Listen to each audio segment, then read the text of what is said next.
All right, welcome back to the Name Redacted podcast, America's most beloved podcast, the most downloaded Red Sox podcast in the world. Pete B will be joining us later. Right now, it's a full house. Pat's here. Tyler's back. Jake's here. Jake was actually just at my apartment. I was on FaceTime with one of my friends, Coley Mick. We were just talking Sox. What's the name again? His name's Coley. Okay. Continue. Yeah. We were just talking Sox. Little FaceTime call. Just talking some Sox, which is what we're going to do here. We're going to keep the spirits high. Pat's yawning. I'm also tired. I didn't sleep very much last night.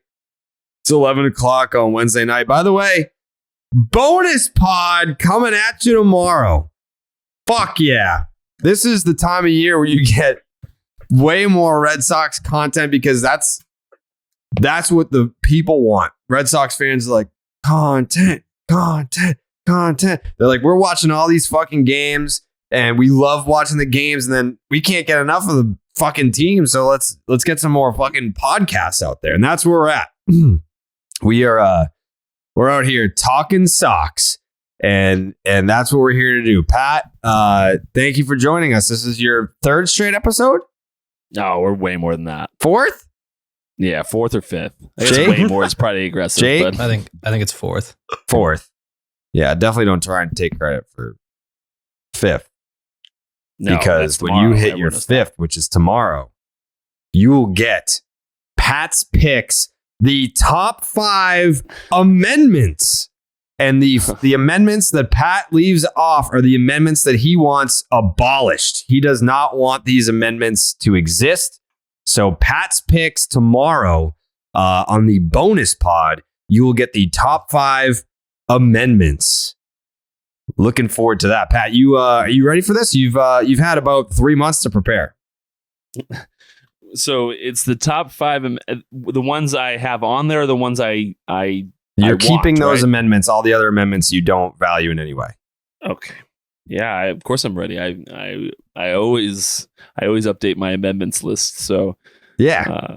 yeah. So You love amendments. That's exciting. There's nothing more in this world that I love than amendments. Do you love the DraftKings Sportsbook? Of course. We're about to be legal in Massachusetts. Did you see that breaking news today?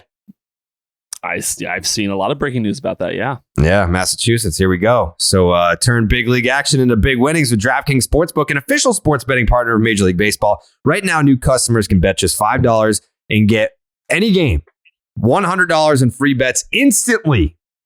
Plus, all new customers can combine multiple bets for a shot at an even bigger payout with DraftKings same game parlays. At DraftKings Sportsbook, you'll be able to bet on your favorite batter to hit a double in his next plate appearance, your favorite pitcher's next pitch to be a strike, and so much more. That would have been awesome to be able to do this when Pat Light was pitching against the Angels. You would have made a lot of money that night. You would have made a very predictable outing against the Angels that night. It's struck okay, out Mike Jared. Trout. You can just do that with... Yeah, it's okay. You can just do that with Darwinzon Hernandez moving forward. Correct. Yes, on the opposite end of the spectrum because he can't throw strikes. Pat Light was throwing strikes all over the place, striking out Mike Trout. Kind of. So DraftKings is safe, secure, and reliable. Best of all, you can deposit and withdraw your cash whenever you want. All you have to do is download the DraftKings Sportsbook app right now. Use the promo code Jared. New customers can make any $5 bet and get $100 in free bets instantly. That is promo code Jared only at DraftKings Sportsbook, an official sports betting partner of Major League Baseball. Minimum age and eligibility restrictions apply. See the show notes for details. MLB trademarks used with permission. Tyler, you were not here on the last episode. I almost called you, but it was your girlfriend's birthday and you guys were celebrating. So I was like, all right, I'm going to leave him alone. But I feel like it's only appropriate to start this show because we did I think the last episode was over 2 hours and it was more of like a therapy vent session about the Boston Red Sox. We're sitting here after losing both games to the Atlanta Braves. And I'm going to take a page out of Tony Maz's book. We did the baseball hour tonight on 98.5 The Sports Hub. And he opened the show essentially saying, at this juncture, it doesn't really make a ton of sense to talk about the X's and O's and the games and what happened on the field. We can do a little bit of that for sure. I'm not going to ignore what happened, but it doesn't really feel like the move to break down these games as if they matter right now. We can do a little bit of that if there's things that we want to point out. Talk about Darwinzon Hernandez, Tommy Pham, homer in 3 straight games. We can do that. But for right now, Tyler, I really want to know, where are you at with your baseball team? Sad, disappointed, still confused. We're looking now, obviously the Royal Series came and that was embarrassing for what it was, dropping 3 out of 4 to one of the worst teams in all of baseball, and really losing those games in all different ways. You can start with Thursday night, Darwinzon Hernandez originally coming in that game. I didn't love that decision by Alex Cora, considering where your bullpen was at. You win Friday and then Saturday you get walked off, Whitlock gets burnt, and then Sunday you get your teeth kicked in. I think it's more of what we saw in this series. This team is just, some nights you're lucky if one part of the team is functioning somewhat properly, but overall, it's just disappointing throughout. Whether you want to go and talk about this bullpen that has a 7.16 ERA since the All-Star break, that's the worst in baseball by more than a run. Stats had a great tweet on it today telling you just the whole pitching staff. They're bottom 25 in almost everything, and a majority they're bottom 28. So it's just miserable. Really, the bullpen is what the bullpen is. It's been a problem the entire season. I can shit on Darwinzon Hernandez, who has a fucking 21 ERA at this point. And, you really have to be talented. Pat, I won't do it. I know you were being nice to Darwinzon Hernandez because you can relate to him. I'll say it. He fucking blows and he's horrendous. He makes Jake Diekman look like a god. And that tells you everything you need to know.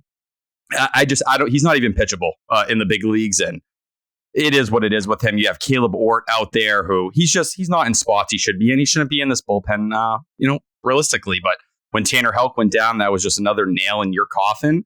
When you had 3 arms in the bullpen, at least on a nightly basis, you could hope for one of them, even if you burnt the other 2. You don't have that anymore. You knew you were going to get swept in this series in the first game the minute Rich Hill went 4 innings. You just don't have enough bullpen arms. And then offensively, JD Martinez, you want to show up? It's been 2+ months now. You have done nothing. 217, 283, 357, 76 weighted runs created plus, 4 home runs. Tommy Pham has has 3 home runs in the last 3 games. You have 4 since June 1st. 4. And you're supposed to anchor the middle of this lineup? I'm supposed to feel like the Red Sox are going to give you a qualifying offer at the end of the year? Fuck no. Not right now. You're not getting that qualifying offer right now. It's horrendous. There's just not really many positives with this team whatsoever. Like I said, I believe staying over the luxury tax is a major mistake for Chaim Bloom. I've seen a lot of people start to jump on that and start to see the problem with it now. I'm happy people are talking about it. But for him to go, and he spoke on the other podcast today, talking about how much the bullpen needs a major, rehauling. You did nothing at the trade deadline. You did nothing. And you're going to tell me you're pushing for a playoff spot? Spare me. Seriously, spare me on it. That's bullshit. You can't go out with this bullpen and hope they're going to win you games. And then you have this rotation. It's depleted as it is. Great. Michael Walker will be back this weekend. Whoop-de-fucking-do. It's not going to do much for you. Bad. And I'm usually known as a homer, positive, whatever it may be. Bad. Thank you, Tyler. I'm sorry. No, don't apologize. Please don't apologize. I thought that was very well said. I was going to actually ask everyone here if there's one player, because there are many candidates, if there's one player that you could say, this guy does not belong, not just on the Boston Red Sox, this guy doesn't belong in the big leagues, and you can remove him from the Boston Red Sox right now. There are multiple candidates. Who's the one guy that you're like, that guy, get him the fuck out of here? Pat, I'll start with you. There are a ton of candidates here. Mm-hmm. The easy answer tonight is Hernandez. And yeah, that's the layup. Most right? nights, or every night. We're very clear on how Tyler feels, which is good. Mm-hmm. But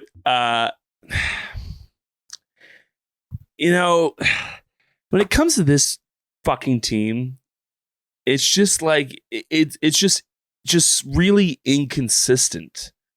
Like, no one is really performing all that well. Like, I don't want to just single out one guy because, you know, when you're having a team perform this poorly all around, you know, a lot of people that could perform better and should be performing better because they're not being put in positions that they shouldn't be put in would be performing better. But you don't have, you know, as Tyler mentioned, a JD Martinez doing what we expected a guy like JD Martinez to do.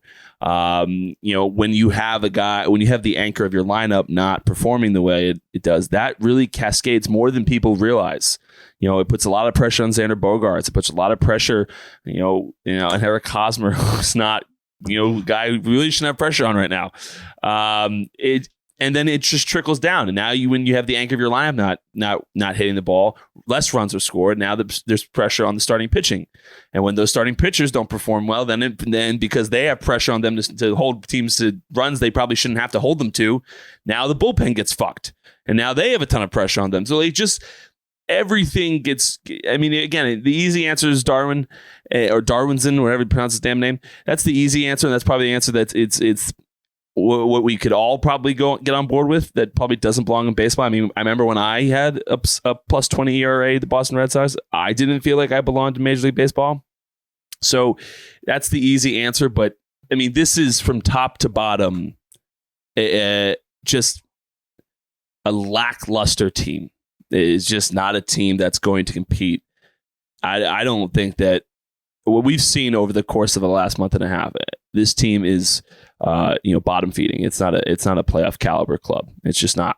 It just really isn't. It's unfortunate. So I think the whole team needs to be sent to Salem. So Pat wants the whole team demoted. Tyler, I'm assuming you're voting for Darwinzon Hernandez. Yeah, it's definitely Darwinzon Hernandez. You have a 330 whip. Get the fuck out of my face. I can't stand for that. That's just not okay. What was my whip, Tyler? Do we know? Let me pull that up, Pat. I have a hard time. I bet it's better than that. I think it's better than that. Maybe it's not, but it could be. I will say, whether I'm paying attention to games or not, when things like this happen, my Twitter feed goes bananas. Everyone just blames you for relievers sucking. No, they compare it. They just say, well, Darwin's approaching Pat Light territory. Okay. And then let's hear it. This will be a fun game. Compare Darwinzon to Pat. Yeah. Pat, so for your career, it was 2.280, but pretty in good. 2016, with the Red Sox, it was 3 in 2016. Still better, yeah. Definitely better. So just from the outsider's perspective looking in, the Red Sox, which is outrageous. This is, and I'm sure this guy feels terrible tonight. So I hate to be not happy, but like making light of the situation. But theoretically speaking, the Red Sox would have preferred my performance against the Angels than what Darwinzon Hernandez did tonight, which is ludicrous. That there's ever a scenario in which my option was the better option. I thought you were pretty good, Pat. Thank you. Yeah. I think I was better than I performed that evening. Yeah. You got to look at the peripheral numbers to really get the full scope of Pat Light. At least you weren't Vaughn Grissom took Darwinzon Hernandez to the fucking moon. He's played like 25 games at AA. 25 games. You top struck out prospect, my throat, Pat. Yeah, number 78 on Baseball America's list, number 1 for the Braves. Yeah. Darwinzon Hernandez, you're getting taken to the moon by him? I can't. I'm not going to sit here and defend Darwinzon Hernandez. I mean, I have the tweet from it was 2 years ago, and I retweet it all the time. There's 2 things that you need to know about Darwinzon Hernandez. He has electric shit. He has no idea where it's going. And now I'm at the point where I want to remove the electric shit part of it because it's not very electric. He throws hard, but everyone throws hard now. There was a time where there was some zip to his fastball. But now 97 doesn't impress the way that it used to in this league.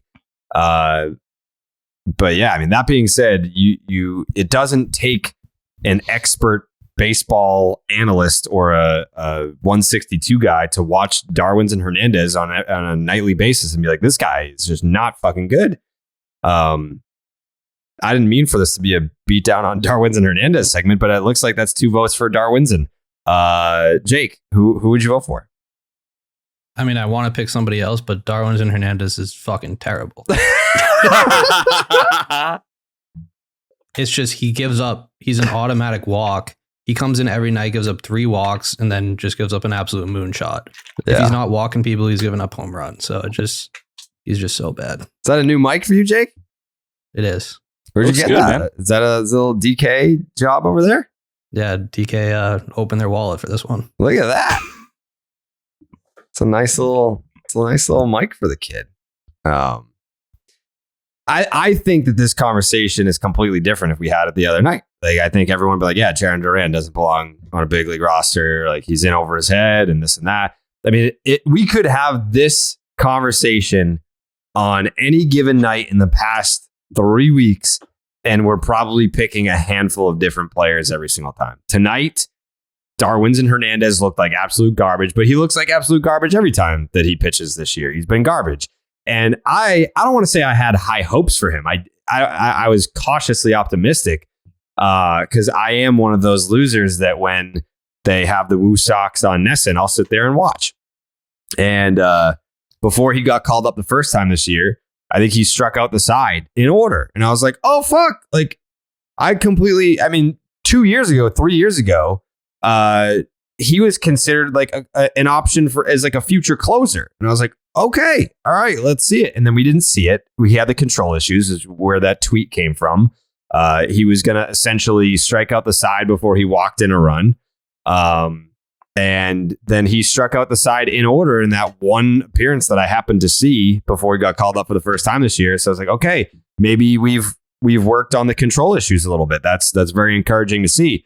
And ever since he's been called up, he's been statistically one of the worst, if not the worst, relief pitcher in baseball.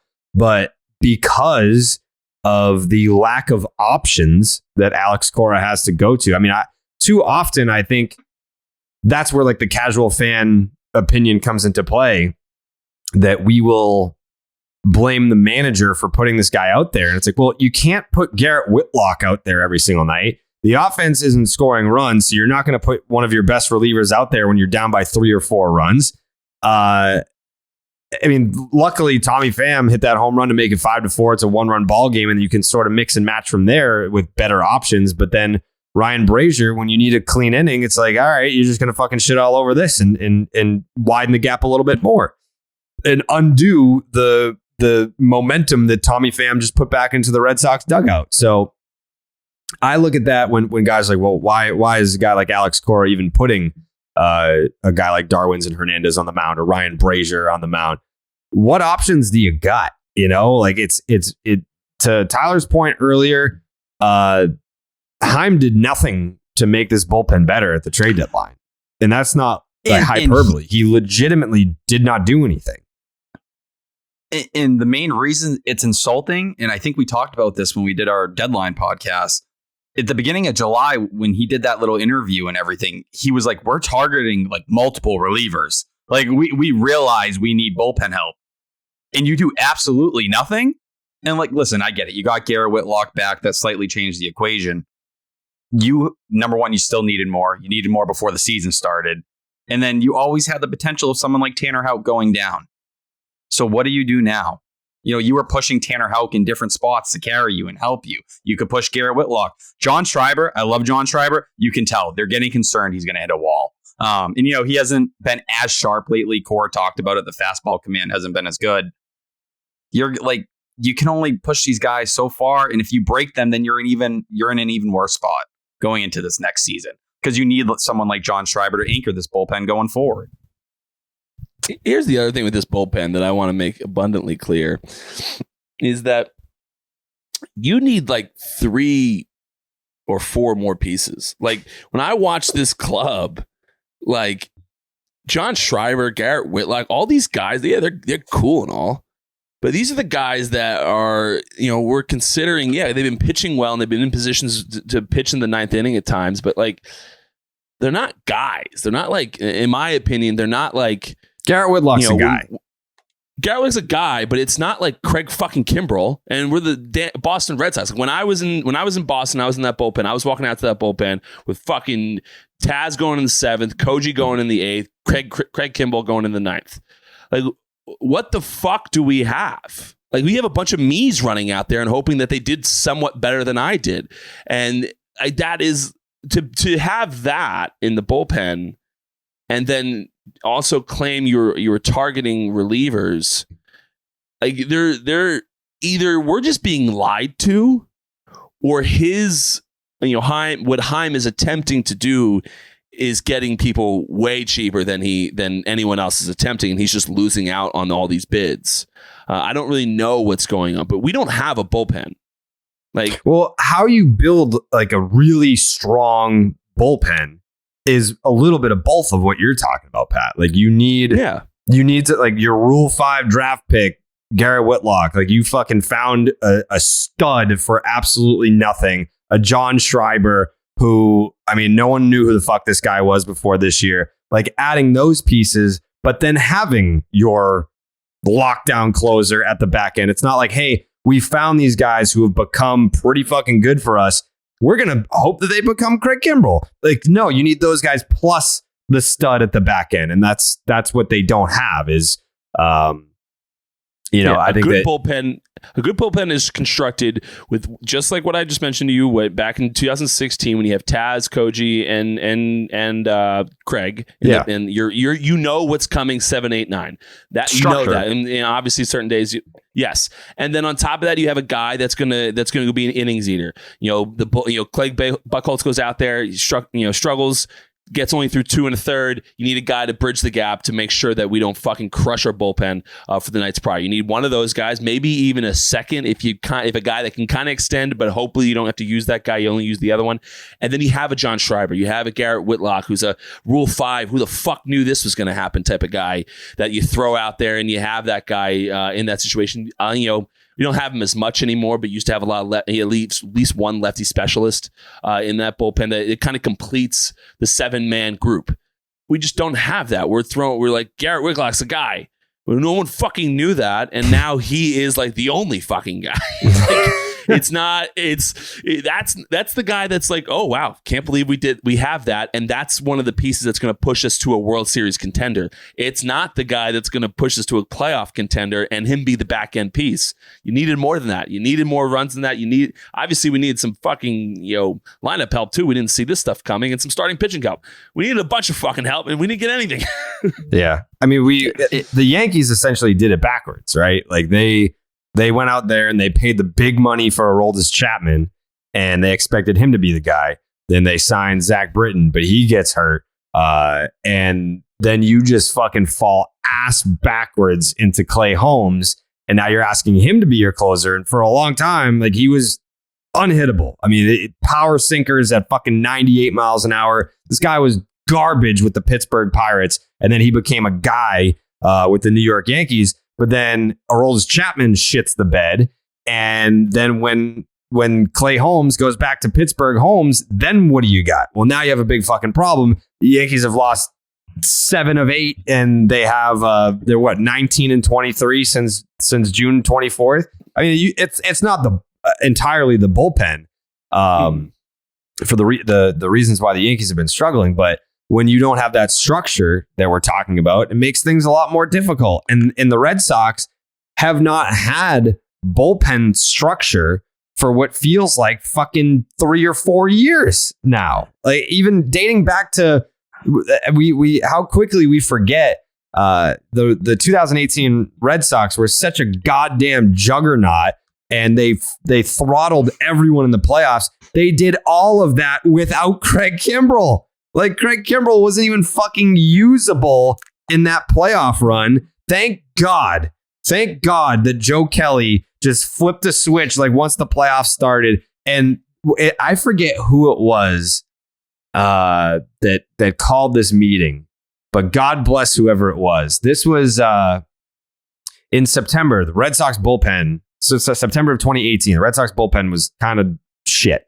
And man, I wish I remember who it was, but it was a coach called a team meeting with just the relievers, put them in a room and put together like a highlight reel video of all the Red Sox relievers from that year, like all their best moments, played it for them.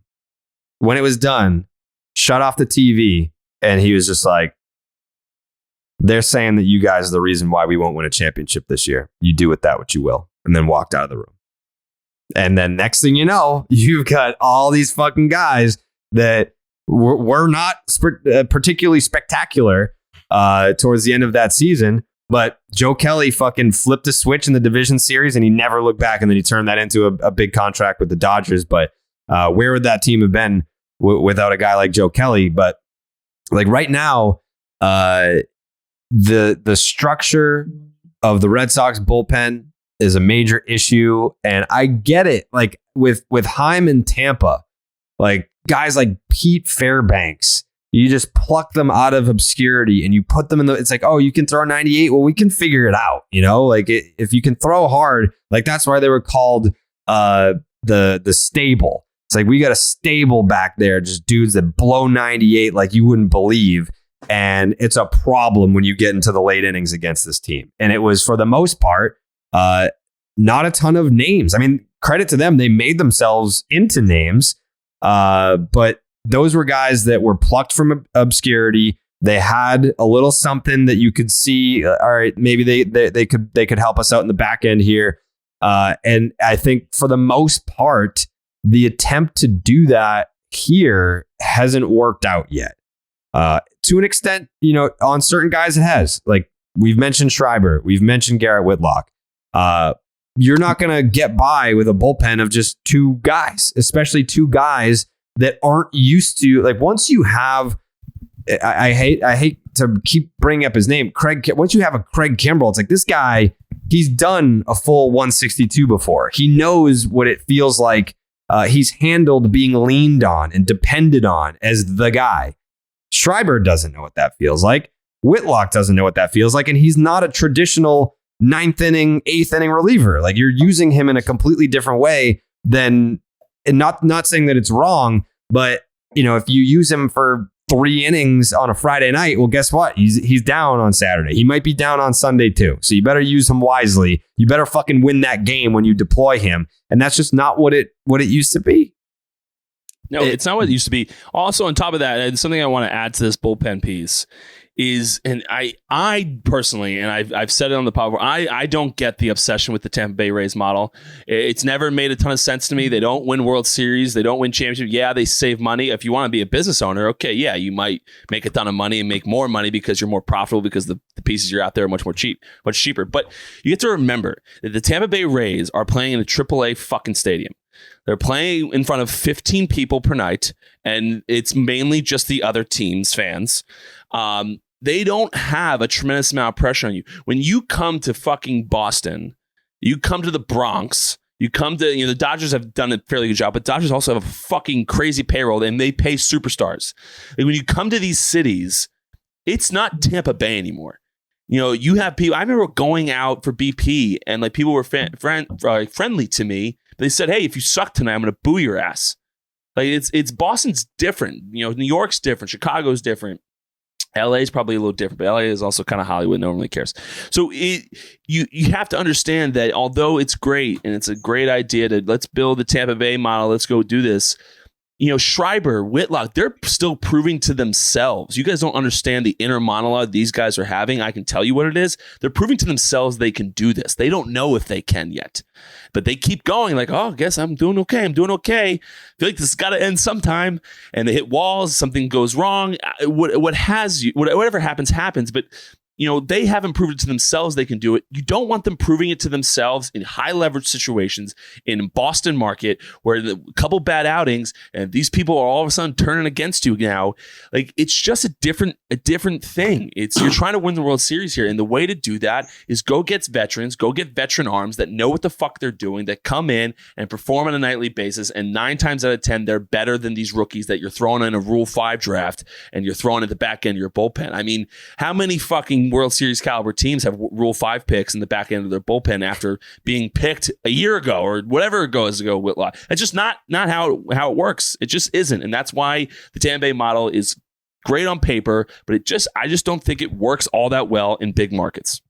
The big thing for me is you just have to look across the field. And I think Alex Anthopoulos is probably the best baseball mind right now in any front office in the sport. Look at this, the veteran arms, proven arms they have. Kenley Jansen, Raciel Iglesias, Kirby Yates just rejoined them. Another guy who has done his thing in the ninth inning before, as we saw. That does include Tyler, Matzik, who was huge in the playoffs last year. AJ Minter. They traded Will Smith. They didn't even need him anymore. They sent him to Houston. That's the stuff you see when a team's trying to push for a championship and trying to win a ring. And they realize the importance of having proven guys who know what it's like to be in that big spot, to show up again and again. That's what Alex Anthopoulos did. To go get Raciel Iglesias when you already have a closer? To go pay Kenley Jansen all that money for 1 year, which Chaim Bloom could have done himself if he really wanted to, when you were already over the luxury tax, or adding an elite closer just pushes everyone down and makes life easier for you. Someone in Kenley Jansen who, listen, we know what the Red Sox have done to him, but knows how to pitch in those big moments. That's the difference. That's the difference between pushing in and realizing. And the Braves aren't spending the kind of money the Red Sox are. They went and got Colin McHugh for $4 million. And Jared, I don't mean to trigger you with that, but but in terms of a fit, a guy like that in the bullpen is another name. There was value. There were options like that out there that Chaim chose not to get. And there was a reason when Colin McHugh signed for whatever $4 million it was, everyone was like, how did Alex Anthopoulos do this again? That's how many arms they have in that bullpen. Out of veteran names, you don't even have one of those guys. No. You have Garrett Whitlock and you have Schreiber and you have Houck. All guys who just have not proven it in the bullpen, for years to come. And I think Garrett Whitlock could be an elite reliever. I think Schreiber's going to be a really good reliever. Houck's good out there. When it comes to elite proven guys in the bullpen who have been there and done it again and again, the Braves have more than a handful. The Red Sox have zero. Right. Literally zero. I don't know if that makes me sound like an old baseball fan, but I just miss having a 2-1-run lead in the ninth inning and knowing who the fuck I'm getting on the mound. I just so miss does Alex that. Cora. And excited. I'm sure he does.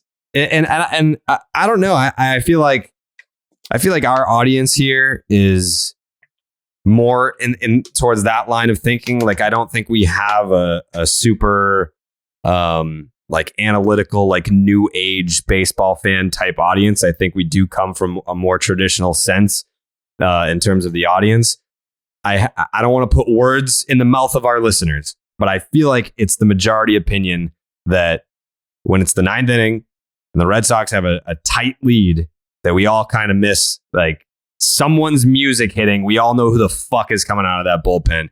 And we have someone coming out of the bullpen. But first, baseball and beer go hand in hand. And Blue Moon is the perfect stadium companion with its bold flavor, bright explosion of color, and iconic orange slice ritual and authentic ballpark roots. In fact, Blue Moon was born in a ballpark. First created at the Sandlot Brewery in Denver, Colorado.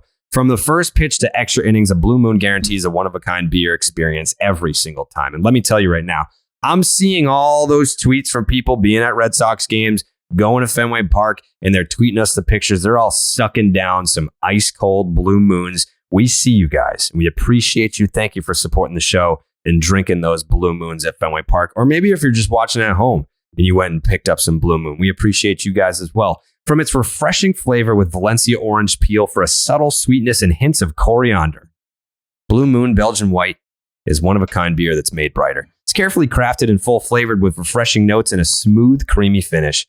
Why strike out with the same old beer when you can get something that's one of a kind? Best served with a signature orange garnish to showcase its beautiful hazy color. A beer this good only comes around once in a blue moon, but you can enjoy it all season long. Break out of your same old beer slump. Blue Moon Belgian White is one of a kind every time. And Blue Moon Belgian White, you can get that delivered to you by visiting get.bluemoonbeer.com/Jared to see your delivery options. That is get.bluemoonbeer.com/Jared. Blue Moon, made brighter. Celebrate responsibly. Blue Moon Brewing Company, Golden, Colorado Ale. We are now joined by Pat Light's best friend in the whole world. His name is Pete Blackburn. Peter, welcome to the show. It's incorrect. My name is Pete B. Pete B. Yes, Pete B. Welcome back, Pete B. Would love to say it. I'm happy to be here, but let me tell you. What's your hottest take that you got burning coming in out of the bullpen right now? My hottest take is consistency is overrated because this team consistently sucks dick. Holy fuck. Like, I may not be a 162 guy, but I've officially watched enough of this team to know exactly what's going to happen before it happens. Because I was fucking like Nostradamus at the game today. You went? Yeah, that's why I'm late. Why didn't you just fucking come over, you asshole? Because I went with somebody, so it's like I don't want to make them hang out at your place. I don't care. I have 9 TVs and I have so many Skittles. Pete texted the group text and he was like, "Yeah, like I'll hop on at like 11." By the way, it's 11:40. And Pete was like, "Yeah, like I'm gonna be a little late, so but don't wait for me."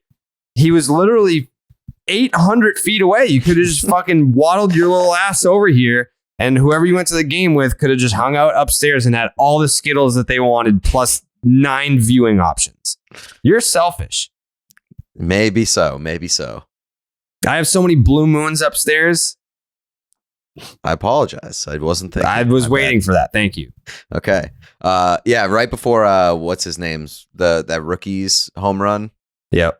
I was like, yeah, this would be a classic Red Sox. Just to fucking this guy's first day at the office hits a bomb. Literally didn't finish the sentence, and he sent the ball to fucking Newton. Yeah. Never played in AAA. Didn't know he was getting called up until today, right? Vaughn, like that, what's his last name? Grissom? Vaughn Grissom. Vaughn Grissom. That's a very cool name. It's Vaughn very, very cool Grissom. And then, that's like an action movie actor. And then once Pham at the home run, I was like, okay, this is cool for about 5 minutes, and then they'll fucking give up 2 or 3 runs in the next half inning. Happens every fucking time. Mm-hmm. So I can't even blame you. Here. I'm glad that narrative died. I'm glad that the Pete is a curse narrative died, and everyone was just like, the team just sucks. Like, people still tweet me, it's like, oh, it's the curse of Carrabis leaving Barstool. That's why the team sucks. No, the team sucks because the team's not good. Yeah. That's why the team sucks. Well, it's funny now because like I'm still getting like the you fuck this team, but then I'm also getting like you fuck this team by stopping going to the ballpark. Mm. So it's like damned if you do, damned if you don't. That's baseball fan 101 though. It's never Heim constructed a poor roster or like these guys got hurt. It's Jared left one company to go to another, and Pete is going to too many games but not enough games. That's why this team is cursed. And it's also Jared didn't snort a cricket and the curse of Mookie Betts as well. There's a lot of curses going around. A lot of curses. Not enough adding, maybe adding some bullpen depth would have alleviated some of the cursing that was going on. Pat, how superstitious were you as a player? I feel like if you had any superstitions, they didn't work. I don't know if that last part was necessary. That wasn't necessary. You know what? I apologize. That was not necessary. Pat, I would also firsthand like to apologize for the ricochet shots that came your way because of my tweet from Fenway today. I just took a picture of Darwinzon Hernandez's ERA, and then everybody just started tagging you in the replies. So I apologize for that. It was not my intention. I want you, first off, Pete B, great to see you. I just want to say hello. I didn't get a chance when he came in. It's great to see you, my friend. Second off, that tweet I sent out, fun fact, originally a quote tweet of your tweet. And then I thought that it kind of implied a negative connotation towards you, which I did not want. So I just made it its own I didn't even see tweet. your tweet. Yeah, I tweeted like I didn't want to say anything bad about the guy. But the reason I came out with that tweet was because of your tweet and me being tagged constantly in it. I saw it and I was like, Jesus Christ. So I quote tweeted you, said what I said, and then I was like, people are going to think I'm like against what Pete's saying, so I'm just axing Pete out of this. Okay. So that's just kind of friendship that we have. That's right. Moving on, though, I was very superstitious early on in my baseball career. And then I decided that it was almost like a crutch. And I hated that. So my superstition turned into not having any superstitions. So throughout my days, if I did something because I had always done it, I had to do something else. So if I always stood if I was always, with my throwing partner, if I was always on the foul line, the moment I thought, oh, I got to be on the foul line, I would say, no, I got to switch. Because I didn't ever want to be like a guy that had to have 5 red Skittles before, he pitches that day. Or, I liked having a routine, but I didn't want to be handcuffed to the routine where I had to do it. And then I'd be on the mound later and be like, fuck, I didn't have a bacon, egg, and cheese this morning. That's why Pujols just hit me fucking deep. That must have been fucking. I didn't put salt, pepper, ketchup on it. So you backed into your spot this morning instead of pulled in. Mm-hmm, exactly. Yeah. So I was that way. In college, I had to have the same breakfast on my start days and stuff like that, and it just turned into too much. So especially once you get to pro ball, it's a long fucking season. Having to do the same shit all the time, that sucks. I feel like that's such a baseball thing, though. I mean, maybe there's definitely superstitions in other sports, but no one does superstition quite like baseball. And I was for sure superstitious as a fan when I was younger, and then I think for the most part, if I do have superstitions, they're always temporary, and it's not even so much that I believe them so much as I don't want to hear the blowback from people that are superstitious. Like wearing the fucking jacket last year, I wore it when the Red Sox were in Houston. I wore it in my apartment and I was fucking drenched in sweat, and I was like, I can't. What if I don't wear it and the fucking Red Sox lose, and then I'm going to get blamed for this?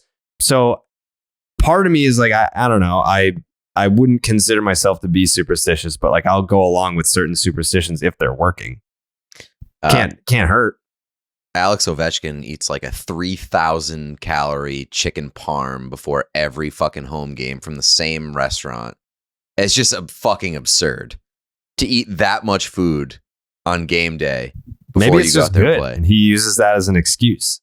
I mean, I'm sure it is good. There's no chance, regardless of how lucky you feel something makes you, you're not eating it before every home game unless you enjoy it. Yeah. Very true. Yeah. Tyler, I feel like you probably had some weird fan superstitions throughout your life. I'll say it right now. During the 2004 playoff run, I didn't change any of the clothes that I was wearing, including my underwear. During the ALCS. During the ALCS, when the Red Sox won Game 4, I wore the same shirt, pants, underwear for games 5, 6, and 7. I was like, I'm not running that risk. There's juice.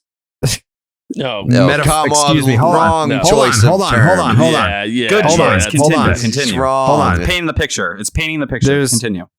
Metaphorical juice in my boxers. It's metaphorical. I said it's metaphorical. I understand what you said, Jared. Doesn't make it better. Like a cell phone battery, I meant.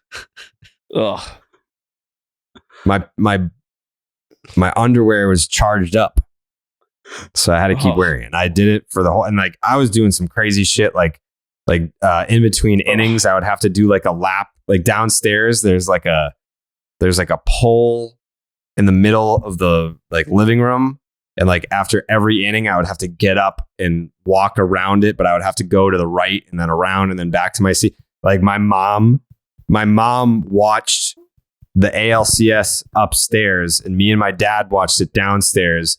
And after the Red Sox came back against the Yankees, she wanted to watch the World Series with us, and we were like, no, you have to stay upstairs. Dead serious. She just stayed upstairs. And also the TV upstairs was a little bit quicker than the TV downstairs. So she would be like, fuck, or she would celebrate something.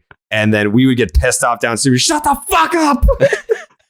So there's a lot of tension during Your the mom is a 2004 fucking playoff. saint. Holy shit. Even the fact that you allow you're like 15 at the time. Yes. You allow your 15-year-old to go 2 weeks without changing his I don't fucking think boxers. they knew that. I don't think they knew that. I mean, they knew that you were wearing the same clothes for 2 straight weeks. Maybe not on the outside. boxers. I don't think they knew about the boxers. I don't think they knew about the juice.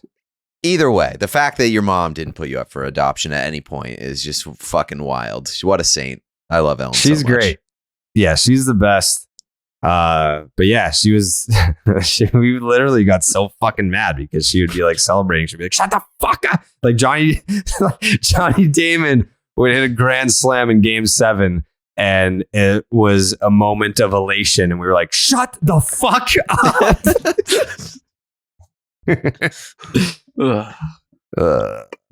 But so for me, mine is I have this old ass pair of Red Sox sweatpants, old as fuck. I got them when I was freshman in high school. And weirdly enough, it didn't start as anything that was super consistent. But whenever I wore them, something good would happen. I remember, so I got them originally during the 2012 season. The first time I wore them, Cody Ross hit that walk-off home run against the White Sox, and I was like, all right, as terrible as this year is, there's something special to them. So through 2013, couple different moments, where they sparked something. The Mariners game where they had that huge walk-off, the 6-run comeback with Nava and everything. Wore them. I wore them that day to the Red Sox game while I was there. Wore them throughout the entire 2013 postseason. Great things happened. Still fit me all the way up until, they're a little tight these days, up until this past year. They've deteriorated, and they brought me a lot of good luck throughout 2021. But at this point, legit, if I put them on, my dick will fall out the bottom of them. Humble brag. Yeah, right. Thank you. I got these boxers, right? And I through put them the on, my ankle fucking holes. dick comes out the bottom. Please, sweatpants. Let's keep this context Sweatpants. important. Yeah, it comes out the bottom. But early in the year, when things were going well, that month of June, I was rocking those still, with a pair of boxers underneath, depending on the day. But I'll be honest, I haven't worn them in a very long time as things went downhill because I need to save them for the next postseason run. I think there's only one more good postseason run before they, deteriorate to the point where it's more than just my dick falling out. Yeah. I don't know. I wish that some of these things would actually work this year. I mean, we've tried everything. Even like I one of the things that I forgot to mention on a list of curses, the curse of June 28th. Like no one, like people have seemed to forgot about that. Like that's literally when the season went to shit. Let me tell you, since I work at 98.5, I hear it every single fucking day. Do you really? So every single day, someone will come in and say, "Can we say it yet?" Oh, I still get if I those hear tweets. Zoe say it one more fucking time. Yeah. I definitely still get those tweets from like Yankee fans all the time. Like, can we say it? What about now? I feel like now is a good time to say it. Fuck off. I mean, we tried. We were just trying, trying to give the fans a little something to look forward to. And it ended up being the day of the apocalypse. When people look back on this season, that will be one of the biggest highlights people talk about. Yeah. Like that was June 27th was probably the last day that most of us had hope. Like I'm going to look at it right now. What's the Red Sox record since June 28th? Today is what? August 10th? The new date is October 6th. Is that when the season ends? That's when the Red Sox are back, baby. Yeah. The Reds, oh my God. Out of 30 major league teams, where do you think the Red Sox rank win percentage wise since June 28th? Last. 29th. Pat? 30th. Jake? 27th. 29th. Bam. Good job, Oh, Pete. Mr. Baseball. They have the over worst here. record in the American League. Only the Nationals have been worse. Since June 28th, the Red Sox are 12-26. They are 12-26. A .316 winning percentage. Only the Nationals have been worse at 9-28. Yeah. I mean, the Yankees are 17-21 since June 28th, so they can make fun of June 28th all they want, but you guys suck too. Fuck you. Peak too It's early. kind of like yeah. It's like in GoldenEye when you do like the mines on the wall and you kill yourself to kill the person. That's what June 28th did. Everyone had to die. It just is what it is. The Red Sox didn't have the team to win the World Series. The Yankees seemed like they did. Guess what? Now we're both dead. And that's where we're at.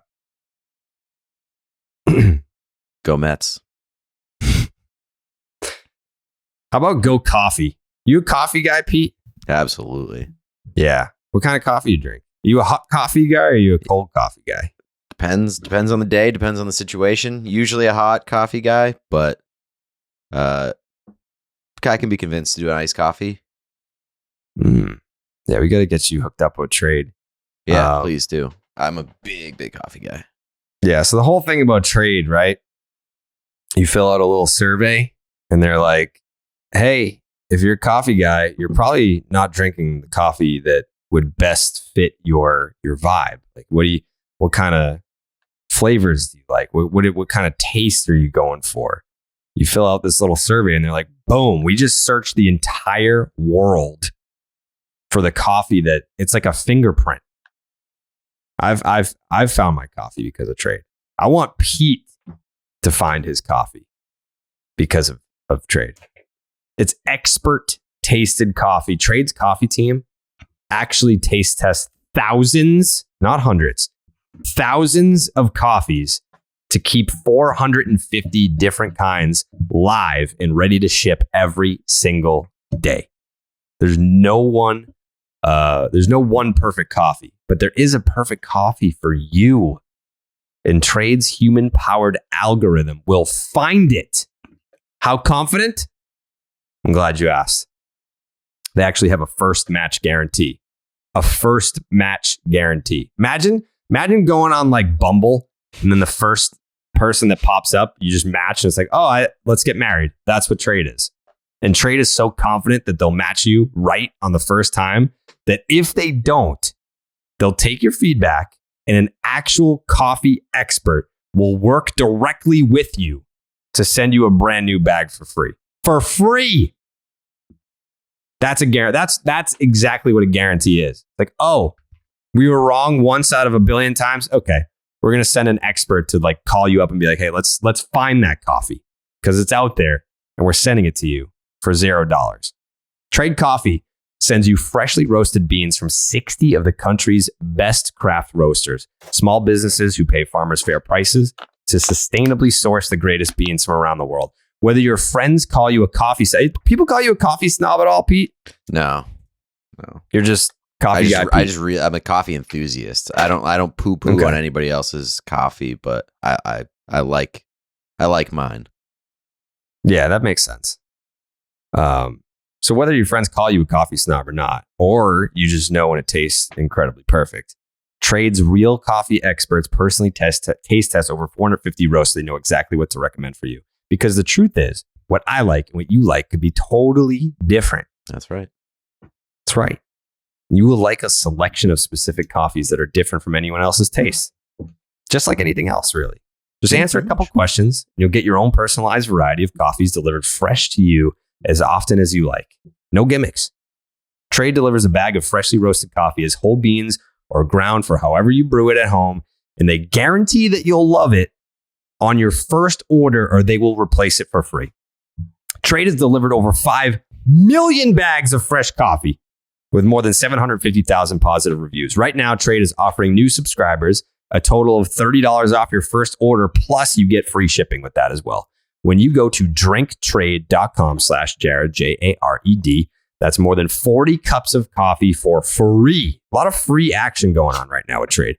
Get started by taking their quiz at drinktrade.com/Jared and let Trade find you a coffee that you'll love. That is drinktrade.com/Jared for $30 off plus free shipping. I feel like no one really gives a fuck about the games here. Like, is there anything that stood out game wise? I mean, the Red Sox scored 7 runs in this first game here. No one gives a shit. Rich Hill Where are we at on Rich Hill? 4 innings, 7 hits, 4 earned. I know I saw a lot of tweets about Rich Hill saying it's time to become a family man to Rich Hill, which I thought was mean. He is a family man, even though his occupation is throwing Major League Baseballs. Pat, where are you at on Rich Hill? Well, Thought you were going to ask him where he's at on being a family man. Pat, where you at on? What's the deal with Sandra? You guys back together? Because she's not answering my texts anymore. Ooh. listen, I can neither confirm nor deny Pat. My current Pat. Yeah. Be open. Like, me and Sandra had a good thing going for a little bit. Yeah, like, as as friends. Mm-hmm. And, like, it just seems to me like there's been a little bit of distancing between us. And I noticed that the more distance there is between me and Sandra, you guys have been together like every day. And it's just not what I'm used to. So, I mean, if you guys are back together, just like let me know, because like I don't know, I kind of just miss my friend. Okay, yeah. Well, listen, we'll have a conversation with Sandra. It sounds like something She won't. you two should talk. Sounds like you two should talk. I asked All Pat right. to hang out this week. Well, not Wow, did not you actually really? hang out Whoa, this week. whoa, whoa, I asked him to whoa. hang out at a later date this week, Got it. and Okay. he said no. What? Can you give some context, Pete? Damn it. He initially said yes, and then he checked his calendar and he said no. Well, did you give him like one specific date instead of a range of Correct. dates? I asked him if he wanted to go to Austin with me because I didn't realize that he was a West Virginia guy, and the Texas Longhorns are playing West Virginia Uh-huh. October 1st. And I was like, Patrick, would you like to go? And he said, hell yeah. I mean, 5 minutes later, he said, fuck, I can't. You very didn't think devastating. that I would want to go? I For mean, me? if we were locking it in, I would have absolutely been like, yeah, we should make this a podcast trip. Oh, so you'll only go if we all go. That's the only way that you want me there. No. You want to go? No. Okay, I didn't think so. When is it? October 1st. Yeah, it's the playoffs, dude.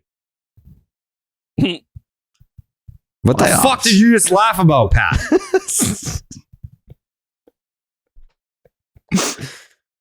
It's the off season for the Boston Red Sox. Statistically, no, it's not yet. Correct. Yeah. Not yet. October 6th. They can still get in. Oh, it's October 6th is the last regular season game? Jake, October the Red 5th Sox is the mathematically last eliminated from the playoffs right now, as of today. Not even close. Not even fucking close, Pat. Not even close. Oh, it's really close. That's why I can't commit to this trip to Austin on October 1st, is because I could be gearing up for a Red Sox playoff run. I don't know the answer to that right now. Sigh again. I don't know the answer to that, is what I said. You probably couldn't hear me over Pat's sighing. But it's still on the table. Not even close, Jake said. So, what were we talking about before that? Rich Hill. Rich Hill. Tyler, I feel like you'll have a sound opinion on Rich Hill and the Boston Red Sox. I mean, at this point, it doesn't even fucking like people are like, yeah, Rich Hill needs to retire. Okay, so Rich Hill retires. Now what? You don't have enough pitchers. Like, it just is what it is. Like, Rich Hill, he's going to go pitch in the bullpen. I appreciate him saying he'll do that, for this weekend because they have no other arms. So whatever, we'll see if 88 plays up there. I'm guessing it probably won't.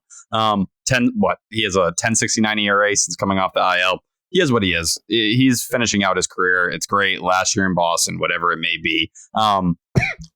You could have traded, do I wish they made a deal? There were a couple teams interested in him.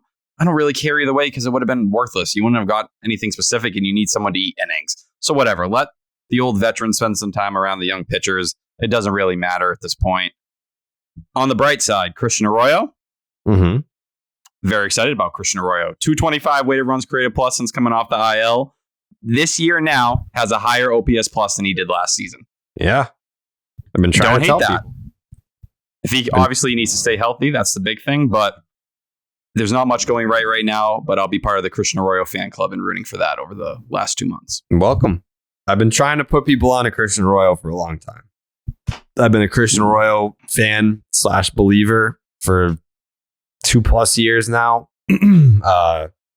Great guy, great clubhouse guy. Works hard, cares. That's something that you can't. That's an intangible that you can't just buy. Some guys give a fuck. Some guys are just naturally gifted, and Christian Arroyo is both. So, yeah, he's been doing really well. Happy to see that. I wish I could celebrate it more. I mean, like a lot of it is just like, all right, yeah, like you have this opinion about Rich Hill. All right, get him off the team. All right, he's off the team. Now what? Christian Arroyo is doing really well. Okay, great. Like, what has that done? The Red Sox lose every fucking game. But it is worthy of being pointed out that he's performing well, which in the end, he on a much lesser scale had Chris Sale syndrome. He just kept getting fucking hurt, or things kept happening that were wildly out of his control. Like the past 2 years, like he got hit on the hand with a pitch. He had fucking COVID like 17 times. Like there were a bunch of things that happened to Christian Arroyo that just, it's not like a poor work ethic. Like he wasn't conditioned well enough. Base. Yeah, it's like, I mean, pretty much any of the time that he's missed, it's not necessarily at all really been his fault. But when he's been healthy and he's gotten consistent playing time, you've seen what he's capable of. So I get why Trevor Story was signed, but part of me will always wonder, like, what does a full Christian Arroyo healthy season look like? I am curious to see what that looks like, but we're probably not going to get to see that. Anyways, Pete, how many games are you up to right now? This was 11. So what's we'll the goal? Get to 12 or 13 this weekend. The goal is 30. That's not going to happen. I know that's the goal, but what's like the realistic goal? The adjusted goal, the scale 20? sliding adjusted goal is 20. Okay. Are you going to go on Sunday? Not Sunday. I'll be in Portland on Sunday. What the fuck, dude? I'm going Saturday. I know. I wanted to go Sunday. I wanted to go Sunday to see the first pitch. I'm devastated that I'm going to miss that. But you know what's really weird is, so I've known about this first pitch for a long time, and I'm not saying I don't care, but like I wasn't nervous at all for it. And then when I tweeted it today and saw what the response was, it made me really nervous. Well, like in terms of people being excited for you, or being like, you better fuck this up. Yeah. Fred Lynn tweeted me. Rod Carew liked the tweet. Like people, like I've been incredibly fortunate and lucky with all the cool shit that I've been able to do in my life. So when I got told about this, I was like, oh, sick. Cool. And like, I'm so fucking busy every day that like, I'm just always thinking about the next task that I have to perform. And I always knew that the first pitch was like down the line. Now it's this weekend. And I mean, I don't like, at first I was definitely, it didn't register like how I guess, I don't want to say it's like a huge deal, but like, growing up as a Red Sox fan, like a diehard Red Sox fan, like throwing out the first pitch at Fenway is pretty fucking cool. And that's going to happen. And when I tweeted it out, and I thought, I don't know, I thought the tweet was going to get like 500 likes. It was not like 20,000. Like people were like amped about this. And it made me I can't even say way more nervous, because I wasn't nervous at all. Now I'm very nervous. Like now, like all the tweets being like, well, don't fuck up. Like it's got to be a strike. You better don't do it in front of the mound. You got to get on the mound. If you get on the mound, you better fucking throw it hard. You better light up the radar gun. And I mean, I'll be honest. Like people were asking, like, do you have anything like crazy planned for it? Like, are you gonna do anything like wacky to try and like go viral? And I was like, no. I was like, I don't think, like, I'm not Steve Aoki. I can't just like be a huge famous musical artist and like fire it to the fucking press box and just leave. And it's like, it doesn't matter. Like, you're not going to ban Steve Aoki from Fenway Park. Like, I can't, Like if and I won't do this, Red Sox, if you're listening.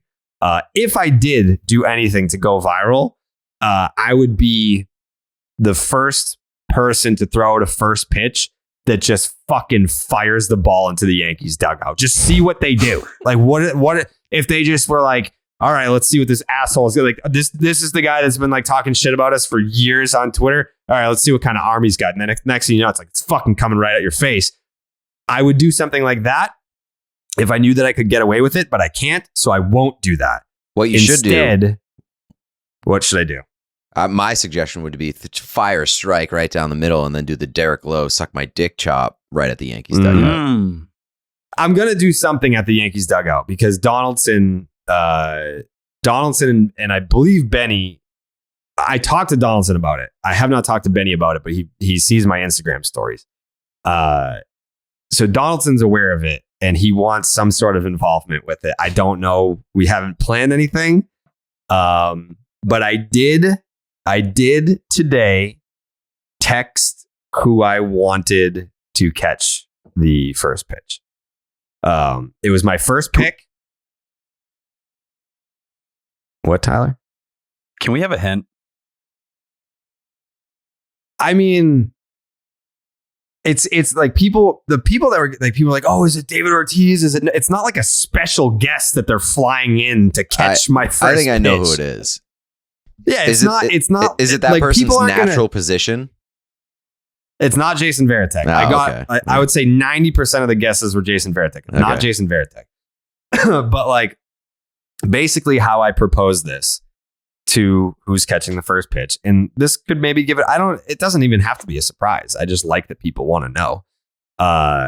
When I texted this individual, I said, "Hey, I'm throwing out the first pitch on Sunday. And this is my first time ever doing it. It's a big sentimental moment for me. And there's no one else that I would rather have catch this first pitch than you." And he said, Steve. It's Wally.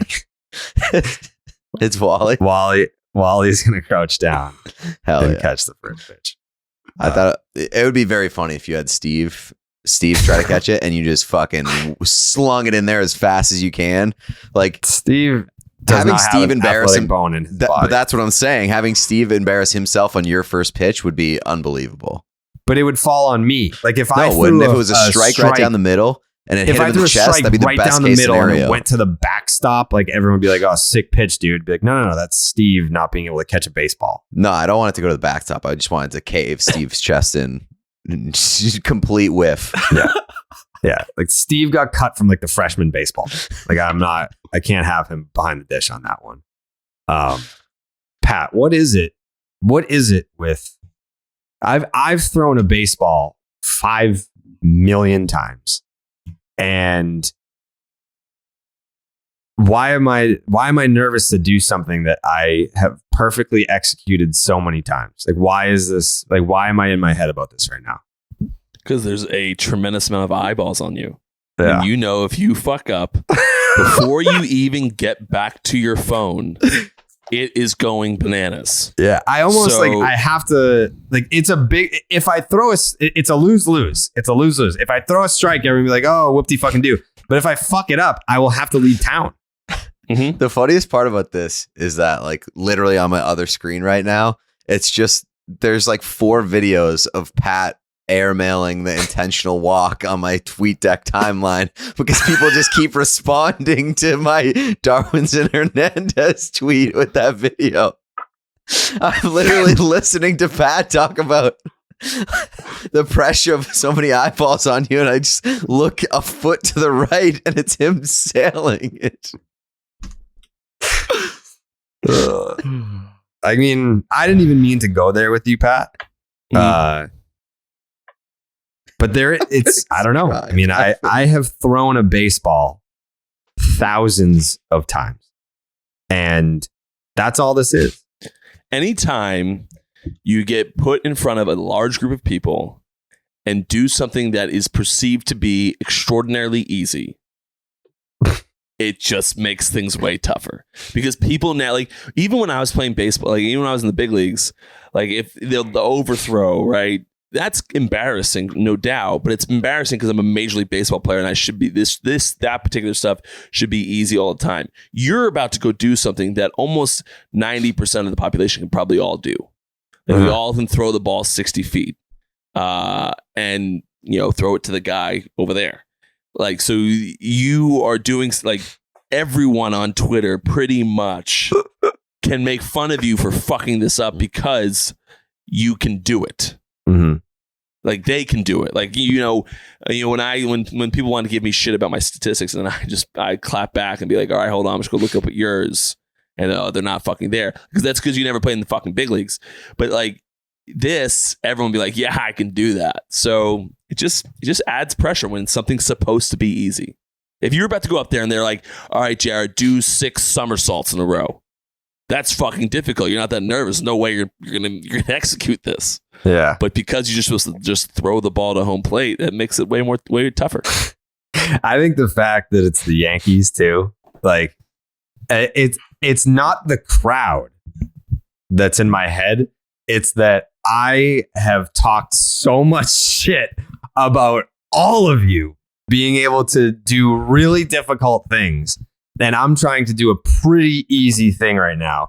So if I fuck this up, I have to leave town. I have to delete my account. I got to leave town. Like there's a lot of pressure. Have you been practicing? I'm not talking about. No. Yeah, you shouldn't have to practice throwing the ball 60 feet. But I'm not talking about the crowd at Fenway. To be quite frank with you, no one's really going to be paying attention. Right. Like it's the first Twitter's pitch. It's not about the crowd there. Yes. It's about who's taking a video, and it's going to go on Twitter. Crowd. Yes, I'm throwing the first pitch for Twitter. It's not for the people that are there. Like I can't. I've been to a million Red Sox games. I can't remember first pitches. Like no one cares. I don't remember any. Like I remember the Steve Aoki one because he literally threw it over the backstop. Like you remember that one, but this is literally just for Twitter and a video that will live on forever. If I fuck this up or if I make fun of someone that can't hit the strike zone, that video will get tweeted at me until the day that I die. So you bet your ass. Yeah. That so if something were to go wrong for you, Jared, in this, you bet your ass I'm on the next podcast. No, there will be no podcast. I'm retiring. The positive here though is that if you do fuck it up and if you do chunk it, you can ask Sydney Sweeney for help. You got that lifeline. Ooh, be like, yo, that's true. I could use some lessons here. I'll tell you what though. I'm going to give you the scouting report. If I fuck this up, it's not because I'm one-hopping it. It's because I'm airmailing it. Like wherever if I miss, it's going to hit the invisible right-handed batter in the face. Mm-hmm. That's where it's going to miss. It's going to be up and to the right. 100%. Everyone that misses on first pitches because they're nervous, so they don't move their arm fast enough as they usually would do. They leave their arm behind, and then it just airmails it off the right side, arm side. Yeah. So I mean, I feel like I'm not gonna throw it as hard as I can because the person that's catching is not wearing gear, and they need to be healthy for the game. So I'm gonna put a little zip. Like it's not gonna be a lollipop. Like it's going to be a straight line. I'm not bringing out the radar gun for this, but I think if I take a little bit off and I just play catch, I think it's gonna be a strike. And just play catch. But that's why it's a lose-lose is because let's just say it's a strike, but I clearly didn't throw it as hard as I possibly could. Then everyone's gonna be like, "Oh, you fucking pushed out. Like, you're supposed to be the Rocket, and you didn't fucking throw it as hard as you could." Like, yeah, no shit, I didn't throw it as hard as I could. Yeah, you can't. If you throw as hard as you can, and it's not 95, they're gonna make fun of you for that too. You can't. You're not getting out of this without getting made fun of. That's right. For sure. Right. That's why it's almost worth it to just be like, I'm going to throw it over the fucking Fenway Park sign. From the mound, I bet you I could throw it out of the ballpark. It's a lot further than you think. Yeah, that's have you tried? crazy. Have I tried? Yeah. No, it's actually not really well. It's kind of frowned upon to be a baseball player and try to throw out your arm. Right. But it's just further than you anticipate. If you're going to go the shortest part of the park, which is probably the Monster, you have to get that really fucking high, and then you're looking about the right field line. That's not that close. Did you just say it's you not. Throw the ball over the wall from the mound? I'm saying distance wise, you're probably the Monster's probably closest to you on the mound, right? But you'd have to the height you'd have to have in order to get it. I'm confident that I could probably get it out over the Monster, but I don't think Jared could do it. Yeah, I was more asking Jared. I was trying to look for confirmation that's what he said, because that's preposterous. No. Where the press box is, I'm saying from the mound, the behind home over plate the press box. Oh. Maybe. I don't know. Maybe I'd have to see it in person. Yeah, it's a lot further than you think. I think I could throw it over the Monster from like the outfield. Easy. Oh, yeah, if you're in left field, I believe you could too. Yeah, but the Monster's not as tall. Yeah, the Monster's not as tall as the press box is. It's 30. Yeah, it's 37 feet high. The Monster or the press box? The Monster. Okay, yeah, the press box is taller. No. Yes. Yeah. Yeah, having to throw it over that, I don't think you could do it. Yeah, I don't think that's far as far. I'm not even confident I could do that. I don't want to die on that hill. This is very much Napoleon Dynamite. I could throw the football over the mound. Yeah, good reference. But that's what's gonna happen. Is I'm going to throw like a 50-mile-an-hour strike right down the middle. And everyone's going to be like, you're a pussy for not throwing it as hard as you can. And I can live with that. I would much rather be a pussy for not throwing it as hard as I possibly can at this person during a ceremonial first pitch than try to throw it as hard as I can and fucking smoke a photographer that's behind home plate. The good news is that we already know that you top out at 68. I top out at 82. That's not what the radar gun said when you tested your speed a few years ago. When we were hungover at Foxwoods at like 10 in the morning after a night of drinking until 4 a.m. Yes, that's what I threw. But against Alex Bregman, 82. The pitch that he hit into the free parking was 82 miles an hour. So with that adrenaline, I'm thinking like facing Alex Bregman with all that adrenaline, 82. If they said, hey, we've got fucking Reese grease stick behind the plate. He's got all his gear on. We want you, like, we think it would be funny if you threw it as hard as you could. Like, he's wearing his gear, like, just do it. What could I get on the gun? I could probably hit low 80s with the adrenaline of like, hey, everyone's watching. But obviously that's not going to happen. So I'm nervous. I don't get nervous. I don't get nervous anymore. Like, that part of me died. Like, once I, even like doing like the podcast with David Ortiz, like going to this dude's house, sitting down, interviewing him for an hour and 46 minutes. Like, this dude is like a legend. He's my hero. Like, I was not as nervous for that as I will be for this, which is crazy.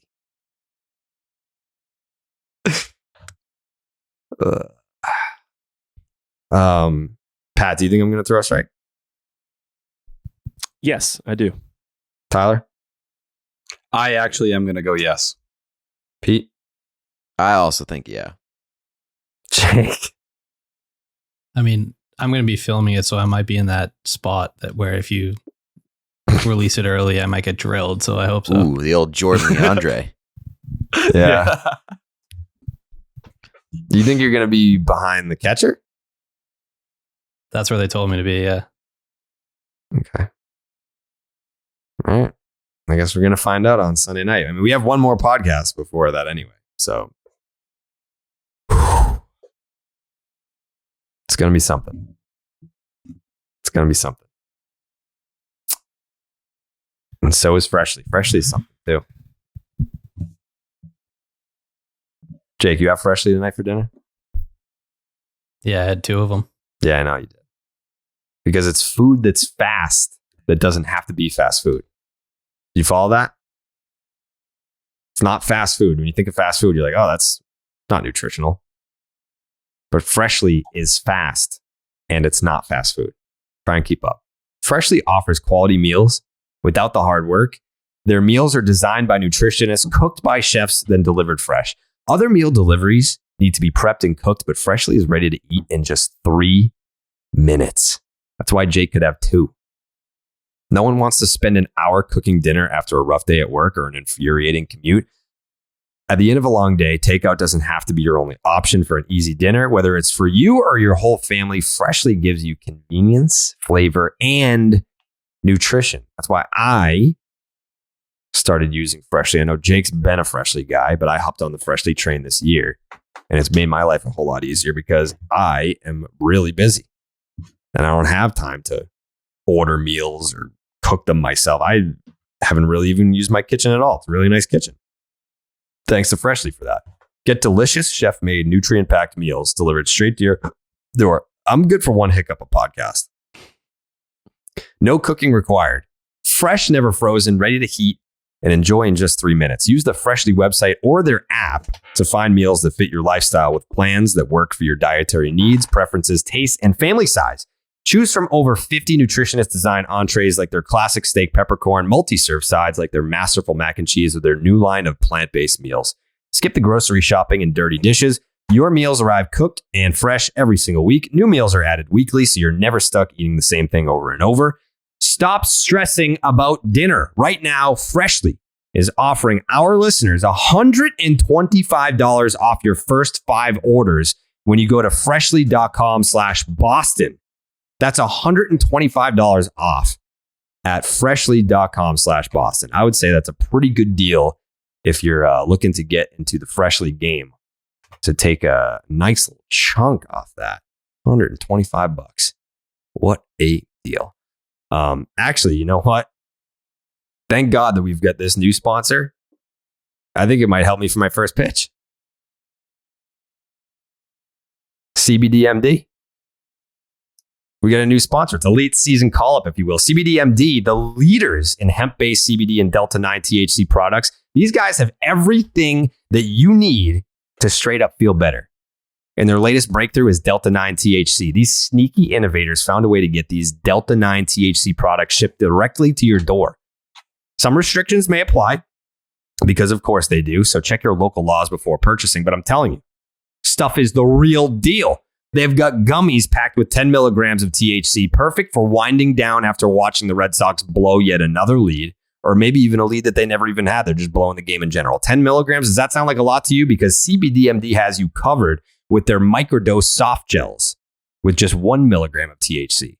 These little guys pack a punch that's perfect for all-day support whenever and wherever you need it the most. Don't get caught up in the technicalities. This is the same THC that you've come to know and love over the years, just extracted from hemp. I love them. Pete, are you a gummy guy? I am. I feel Big like time. you would be. Big time. You've been a gummy guy. Yeah. Yeah, I feel like Long-time that's probably fan. the move for the first pitch. To learn more about Delta-9 and everything else CBDMD has to offer, just head to cbdmd.com. Once again, that is cbdmd.com for information, education, and the best damn gummies that you've ever had. You must be 21 years or older to purchase Delta-9. All right. Was there anything really that we needed to hit on? Like, we have to do the Stop and Shop look ahead for the one game tomorrow. We haven't hit on Chris Sale. Oh my God. Tyler, how did this happen?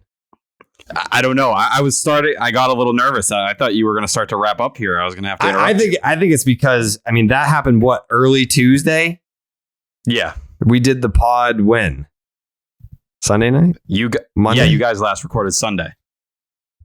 Jesus. I mean, that story already feels ancient to me, mostly because I think my brain's natural defense mechanism against bad things, I seem to push them out pretty quickly. I think where I want to start, because everyone knows what happened. Everyone knows the story. Chris Sale fell off his bicycle and broke his wrist and needed season-ending surgery. And if you believe the Red Sox, they told you, did they say that Chris Sale was already throwing? So he was at BC and already starting to throw again. How? He was ready. Like, apparently, from what the Red Sox said, the ball was coming out finger. Well.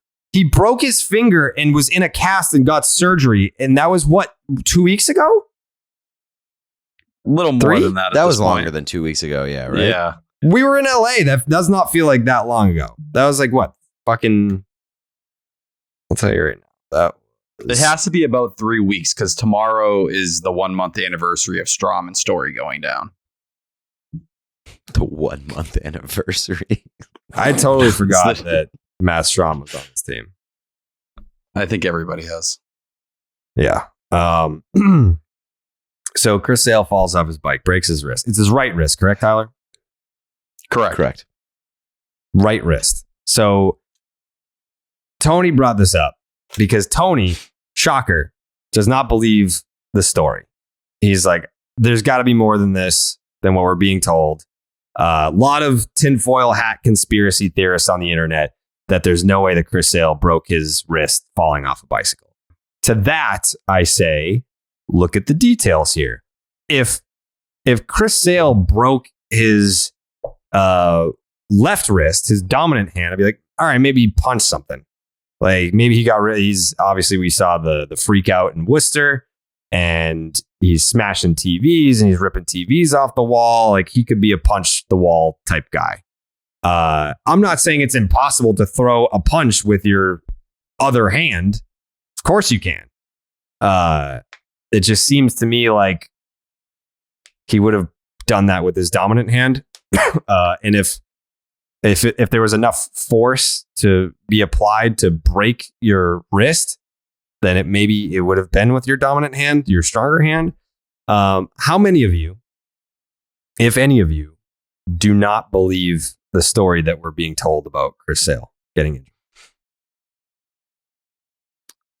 I believe it. It's just such a weird thing to make up. Like, I feel like making up a story about him falling off a bike begs way more questions than you would want for trying to cover something up.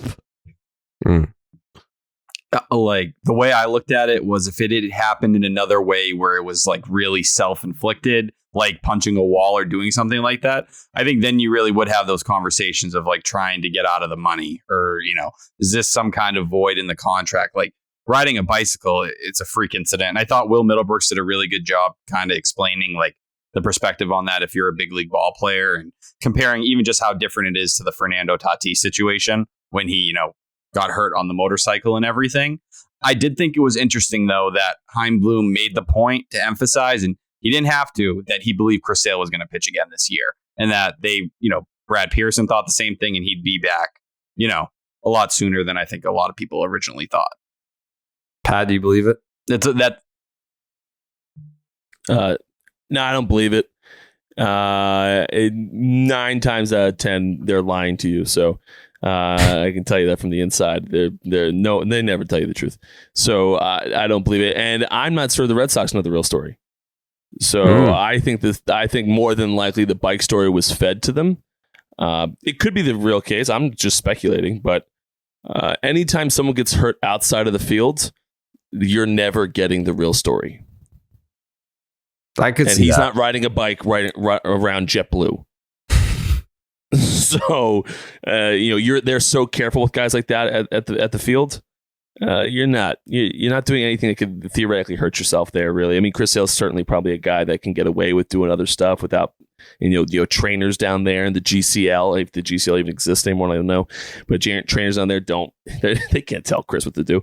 But it seems as though it was away from the field, and anytime it's away from the field, it's just 99% of the time it is something he should not have been doing.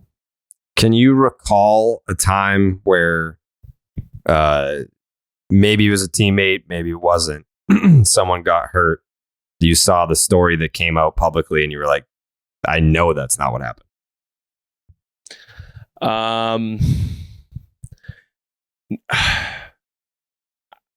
there's been times where I can recall stuff like that. I can't recall a specific one off the top of my head, but I can certainly, I know of there's just so many dirty little secrets in baseball as far as keeping things secret. So, and I know Jared, not just baseball.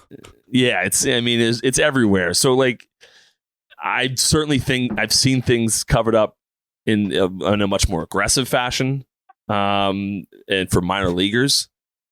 So, it just, I can recall cover-ups. I can't necessarily recall. I can also recall doing things that no one got hurt, fortunately. But if someone did, we certainly weren't going to feed them the story that, me and Mookie were at the whatever the Planet Fitness LA Fitness down in Florida playing pickup basketball after the day's workouts with a bunch of random strangers. We're not going to feed that story. Mm-hmm. If Mookie were to get hurt, we're going to come back and say he was riding his bike trying to get in better shape. So, it just, also Chris Sale doesn't seem like a bike guy. I don't know. Maybe that's just me, but no, I can't recall. If he's a bike guy, he's one of those like tall bicycles, like the bicentennial bicycles. Yeah. The giant wheel and small wheel in the back. That's Chris Sale bike. Yeah, the only thing I can certainly recall is a pretty aggressive cover up, but I just can't talk about that. That's just not I don't remember what came out publicly later on, and I don't want to throw anyone under the bus. What does it have to do with? I don't want to say that. I'll tell you off the show. Okay. I will say. So after all this happened, I kind of dove down into Chris Sale's injury history, and it did remind me of that story from 2015 where he got hurt, like emptying out a truck or something. Like he was moving or taking something and he injured his foot. And I think he pretty much missed his first start. And everyone at that time thought that story was really fishy too. That he was like, I had done it 1,000 times, lifting stuff taken out of a truck, and this time it gave out on me. I remember hearing a story about Chris back in the day that he like bought a house down in Florida and like just fucking one night decided that I don't know if he was going to get work done on the house or what have you. I don't really know, but I remember hearing a story of he just bought like $2,000 worth of fireworks and just lit them up in the house. What? Holy shit. And whether that is an exaggeration or not, just the fact that story is being told, I'm sure part of it's true at least. Yeah. The guy is an animal. I mean, that's one of the reasons he's so good at what he does, or when he was healthy, why he was so fucking good. So I don't blame him. I still love that about him. But like I said, like there's just nothing the public gets is real. Like you guys get all spoon-fed PR bullshit, especially with a guy like Chris Sale. So it's just. No, he probably wasn't riding his bike. He wasn't on a mongoose out in the wilderness doing tricks. It's just not what was happening. Yeah. I don't know. I mean, I guess we'll never know. Or maybe, I don't know, 10 years from now, if we're still doing the show and we get Chris Sale on, be like, all right, so what really happened with the bike? Then he'd be like, all right, here's the story. Yeah, exactly. I was playing basketball. I went up for a dunk. Someone undercut me. I landed on my wrists and I broke my wrist that way. That's a realistic story. I've seen that happen. When professional athletes fall off a bike that is 3 feet off the ground, they don't typically break wrists. Yeah, I guess. I'm not going to sit here and say it's not fishy. Call me naive or I'm too innocent to believe that I'm not being told the truth here. But I broke my wrist on a jungle gym once. See? That happens. I was probably like 25. 7 or 8. It was like last week. And also, I will tell you, like I said, I just also want to double down that the Red Sox might not have the real story. Yeah, no, that's also true. I mean, Chris Sale because has there is already contract stuff. He's already lied about a story as a Red Sox. Like we knew that it was a lie at the time, but in the 2018 playoffs, when he said I pierced my belly button and got infected, it was really like something. What was it, like a stomach ulcer or something like that? Yeah, I forget. it was I forget something what like it was. that. And then we had the whole weird thing that happened. And I know Shaughnessy has his own version of why, Sale ended up missing some time this year while he was coming back from the fractured rib. There was some kind of family medical thing that never came to light that nobody ever talked about either. So, like, I don't know. And I think, Pat, to what you were saying, Bloom said that Brad Pearson got the call from Chris Sale saying something had happened. Exactly. So, like, you, like Pat is saying, and I'll admit the way you're describing it, Pat, has me heavily reconsidering. Anything could have been said. And then, you just deal with it from that point.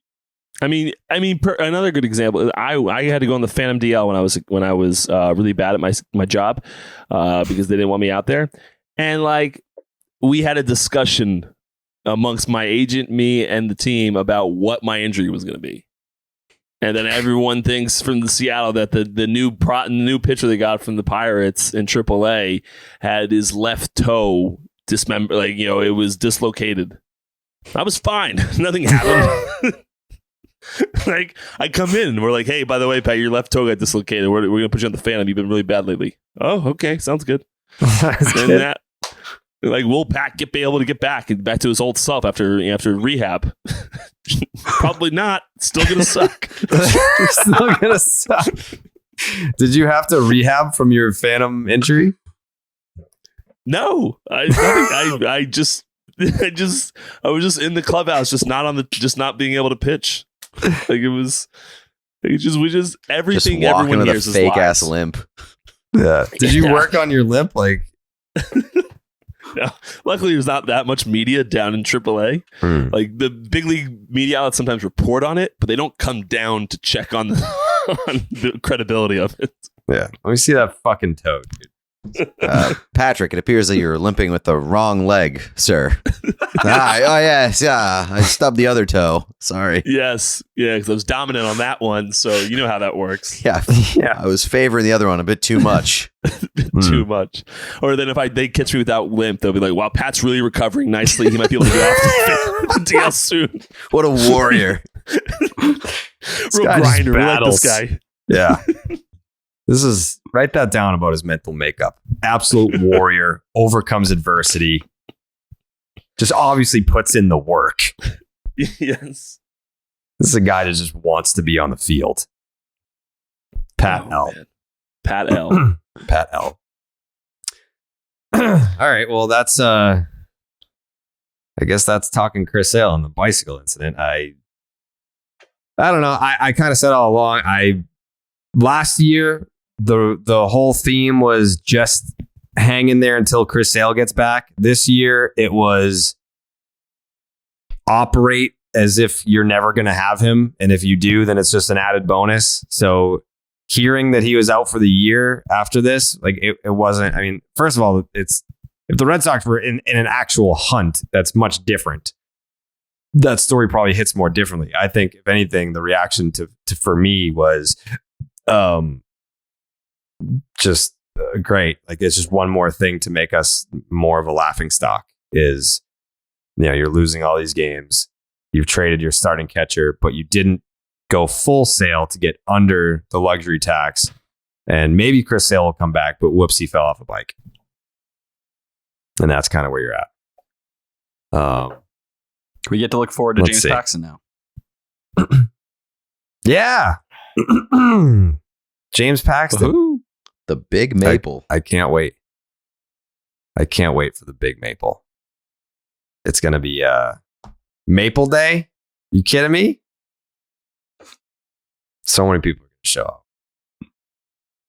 I actually can't wait to go to his Red Sox debut. Did this change at all? I'm very excited. It's a 1-game series against the Baltimore Orioles, a playoff team. It's going to be Josh Winkowski versus the fucking cream machine, Dean Creamer. I only Hell yeah, these brother. guys from these Creamer. Barely doing over. the Stop and Shop look at the cream machine. Yeah, I mean, if we really want to talk about Josh Winkowski, I don't. But yeah, the sheet that I had from before, like when we were going into the Braves series, the cream machine was not the projected starter. He's actually been really good this year, or good enough. Last year I remember him because he was so fucking bad. He had a 7.55 ERA in 53 and 2/3 innings. This year, a 3.43 ERA in 57 and 2/3 innings. 43 strikeouts, so not a big strikeout guy. Decent amount of traffic, 1.31, 1.32 whip. Hits per 9 is 9.7. So he's still giving up some hits. Does not strike out a lot of guys. And he's pitching against Josh Winkowski. She's saying Pete, the what do you got in this creamer series? is satisfactory. Yep. Okay. What's your prediction for this series, Pete? I'm going to predict a very bold sweep for the Red Sox. Wow. Red Sox sweep. Damn, dude. Huge series win for the boys. Damn, dude. Tyler? I really do want to pick the Red Sox, but I can't. I feel like the Red Sox are the complete opposite of the Orioles. The Orioles have all these great vibes. Everyone's so happy. Everything's coming together. It feels like the Red Sox, things are just getting darker. You are going to have, Schreiber and probably not Whitlock, but you'll have Schreiber. Okay. You have one bullpen arm to kind of get you through. I just think it feels like everything is trending toward the Orioles' way. They trade Jorge Lopez, Trey Mancini. They don't flinch. They just keep winning. So yeah, I think it's going to continue to get ugly for the Red Sox. The thing is, though, they win the games you don't expect them to win. They might pull one off, but it feels more realistic they somehow win a couple against the Yankees, and then we're sitting here laughing at the Yankees, but still depressed. Would love that. Well, Jake, I don't know where you're going with this one. I think we're going to give out some ketchup tomorrow night. I got a sweet. Wow. All right. I think the Red Sox are going to lose.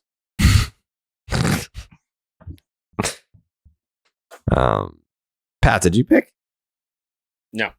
Pat, go ahead. I'm going to go with a Red Sox sweep. And I have a little bit of a different take. Okay. I don't think they're going to win, but Jared said something interesting last week where this would be the one time we win a series for the AL East to be the most Red Sox thing of the year, to have the one series that we win against an AL East opponent to be a one-game set. Mm-hmm. So I think because that's so on brand for us this year, I think that's what's going to happen. Yeah. I'm gonna change my pick to stay consistent with that take. Mm-hmm. The Red Sox are going to win this game, and it will be the only series that they win against an AL East team this year. It was a one-game series against the Baltimore Orioles. Absolutely love that. Yep. That's what's going to happen. Jake's takes?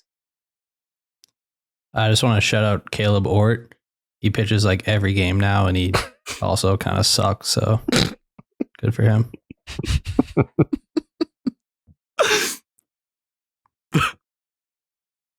I will say the Red Sox organization truly does not give a fuck about him.